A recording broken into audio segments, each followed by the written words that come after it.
The feeling of being home was a concept Sergeant Isaiah Grant was still getting used to. He'd been back in Dalton, Georgia for 4 days, the dust of a foreign war still clinging to him. His first and only stop had been Mama Rosa's house. Her embrace was the only shield he needed. Sitting on her porch as the sun bled out of the sky, Isaiah finally felt the tension in his shoulders begin to ease. For the first time in a year, he could just breathe. The next morning, he put on his dress uniform. It wasn't for show. It was a part of him. It was how Dalton knew him. The uniform gave the local kids a symbol of something solid and true, a duty he carried with pride. Around noon, he was driving his mom's old Ford sedan down Willow Creek Road toward Peterson's corner store. The bell on the door jingled, a sound untouched by the years. He grabbed a cold water and an ice cream sandwich, a simple taste of the life he'd been fighting for. Mr. Peterson greeted him with a hearty laugh. "Well, would you look at that? I thought you were still overseas keeping the world safe." "They had to let me go, Mr. Peterson," Isaiah joked back, his voice easy. "Word got out my mom's cooking is a threat to national security." The old man chuckled. "Your mama comes in here every day for that sweet tea, swears by it for her bad knee." Isaiah just smiled, the simple moment wrapping around him like the familiar Georgia heat. But as he stepped outside, the comfort evaporated. Across the street, a pale, jittery woman stood by a dumpster, clutching her purse to her chest like he was a mugger from 100 yards away. Her eyes, narrowed and cold, followed his every move. Her phone was clutched low in her hand, a hidden weapon. Just another day, Isaiah thought, shaking his head. He never imagined her trembling fingers were already dialing 911. He'd learned in combat that the most dangerous threat is the one you don't see coming. He'd barely closed his car door when the street erupted in a flash of red and blue.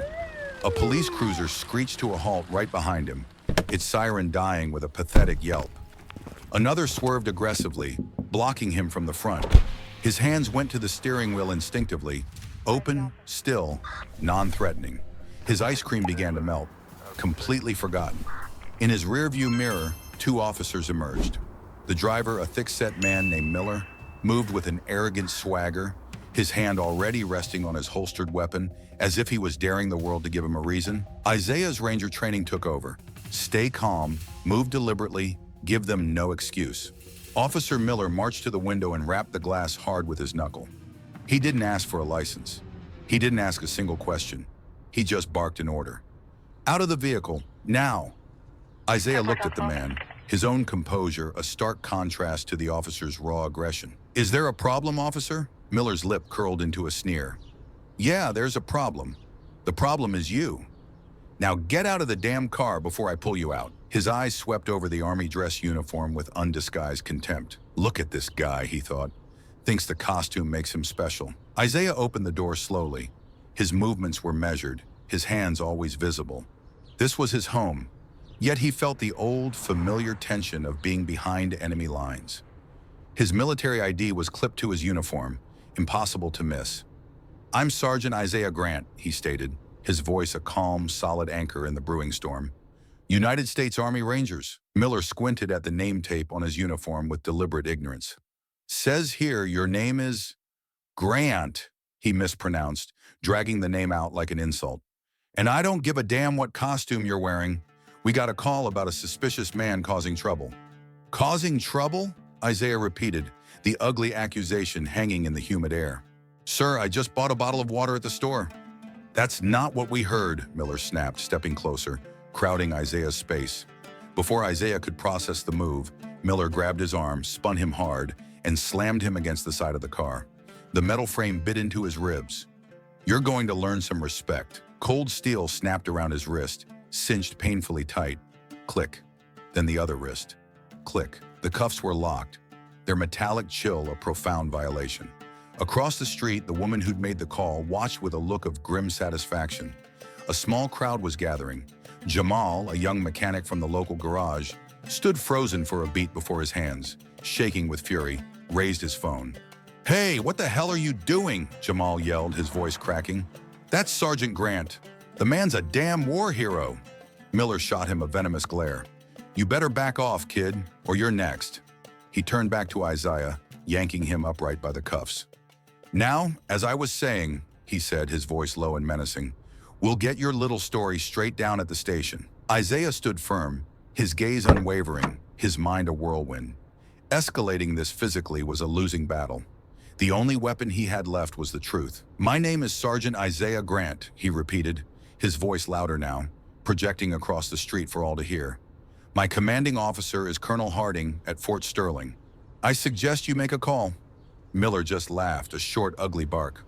"Oh, I'm sure your colonel is probably just waiting by the phone for you."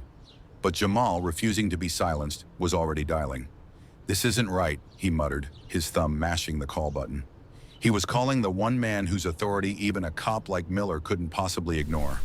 What nobody on that street knew, least of all Officer Miller, was that 40 miles away at Fort Sterling, Colonel Harding was in his office, and his entire world was about to pivot on a single incoming phone call. Colonel Harding was mid-briefing, his attention split a dozen ways, when his personal cell phone buzzed. It was an unknown number from the Dalton area code.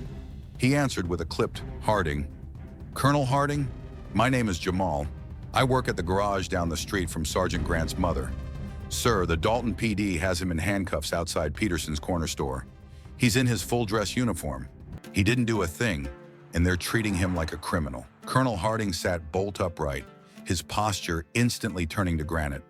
"Did you say Sergeant Isaiah Grant?" "Yes, sir. He told them to call you, but they just laughed in his face." "Give me the exact address, now." The call ended. The colonel stood, his face a mask of cold fury. He turned to the young captain in his office. "Get me the dispatch supervisor at the Dalton Police Department. I want you to tell them that Colonel Harding is to be patched through to the unit currently detaining one of my rangers. Not in 60 seconds. Right now." Back on Willow Creek Road, Isaiah stood in cuffs. They hadn't read him his rights. They hadn't named a crime. By now, a half-dozen phones were recording, a silent jury of witnesses. The woman who'd made the call had vanished, melting back into the shadows she came from. Jamal stood his ground on the sidewalk. "I called his colonel," he shouted, making sure Miller heard every single word. "He's calling your dispatch as we speak," Miller sneered. "Kid, you've got a big mouth. You really need to learn when to shut it." "No," Jamal shot back, his fear burned away by defiance. "You need to take those cuffs off a hero." Just then, the radio on the younger officer's shoulder crackled. Then a sharp, urgent voice cut through the static. "Unit 12, stand by. Priority transmission from Fort Sterling. Colonel Harding is on the line for your senior officer." Both cops froze. Miller's smug expression dissolved as if it were hit with acid. The blood drained from his face. He fumbled for his radio, his hands shaking just slightly. "This is Officer Miller. Patch him through." A moment of static, and then a voice came through the speaker. It was perfectly calm, controlled, and carried the weight of absolute, unquestionable authority. "This is Colonel Harding. To whom am I speaking?" Miller swallowed, his throat suddenly bone dry. "Officer Miller, Dalton PD." The colonel's voice didn't get louder, but it seemed to drop 20 degrees. "Officer Miller, you are currently detaining Sergeant Isaiah Grant, a decorated ranger under my command. He is not a person of interest. He is not under investigation. He is a war hero who returned to this country less than 96 hours ago. Unless you can cite the specific felony you personally witnessed him commit, you will remove those handcuffs." Immediately, a thick, heavy silence fell over the street. The entire world seemed to hold its breath. Miller stammered, his arrogance gone, replaced by a pathetic desperation. "Sir, we had a report of a—" "Your report is irrelevant."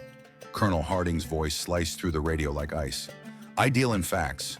Have you ever laid eyes on this ranger before in your life?" "No, sir." "Then you will release him. I am on my way. My ETA is 15 minutes. If Sergeant Grant is still in handcuffs when I arrive, I will personally ensure that your chief, the mayor, and every news station in this state understands exactly how the Dalton PD welcomes home its veterans. Are we clear?" The radio went dead. "Yes, sir," Miller mumbled to the empty air. The line clicked off. He turned to Isaiah, but his eyes couldn't meet the sergeant's steady, unwavering gaze. They darted everywhere else. The younger officer, looking terrified, scrambled for the handcuff key. Click, click, the cuffs fell away. Isaiah didn't say a word. He just rubbed his wrists, the angry red marks a testament to the officer's aggression. Every phone was still recording. Every eye was on Miller. No apology came. None was expected. The officer's public humiliation was louder than any words could ever be. Less than 10 minutes later, a black government sedan tore down the street and screeched to a halt. Colonel Harding stepped out, his own dress uniform immaculate, the rows of medals on his chest a silent rebuke. He didn't slam the door, but his presence hit the street with the force of a shockwave. Miller and his partner stiffened, trying to look professional, but they just looked like children caught in a lie. "Sergeant Grant," the colonel said, his voice a sharp crack of respect. "Sir," Isaiah replied, a hint of relief finally entering his voice. "Wasn't expecting to see you off base." Colonel Harding then fixed his gaze on the two officers. His voice was quiet, but it cut through the air. "Which one of you made the decision to put a United States Army Ranger in handcuffs?" Miller visibly flinched. He swallowed hard. "That was me, sir. I was acting on a civilian report." "Was he armed?" the colonel shot back. "No, sir." "Was he threatening you?" "No, sir." "Did he resist you in any way whatsoever?" Miller just shook his head, his eyes glued to the pavement. "No, sir." "Then explain it to me, officer." The colonel's voice was dangerously low, each word dripping with contempt. "Explain to me, to this crowd, and to every person who is about to see this video, what precise action made you believe a decorated soldier in full uniform, who had already identified himself, was such a threat that he needed to be restrained like a common felon?" The question hung in the air, a public indictment. Miller shuffled his feet, his face turning a deep, blotchy red. All he could manage was a weak, pathetic whisper. "It was a mistake, sir." "No," Colonel Harding snapped, his voice like a whip crack. "A mistake is a typo on a report. This was a choice you made based on prejudice, not procedure. This entire neighborhood just watched you assault a man who has risked his life for this country, all because he stopped to buy a bottle of water." Jamal stepped forward, holding up his phone. "Sir, I've got the whole thing right here. The way he talked down to him, the way he shoved him against the car. It's already being sent around." The colonel gave Jamal a single sharp nod of approval. "Good. Make sure everyone sees it." He turned back to Isaiah and put a firm hand on his shoulder. "Are you all right, Sergeant?" Isaiah managed a tight smile. "I'll be fine, sir. Just disappointed to be home." "I wish I could say I was surprised," Harding said, just as an unmarked sedan pulled up. A man in a suit, Deputy Chief Bishop, stepped out, his face pale and already sweating. He was clearly in damage control mode. "Colonel," Bishop said, rushing over, "I've seen the video. It's unacceptable." "Unacceptable doesn't begin to cover it, Chief," Harding replied, his voice like ice.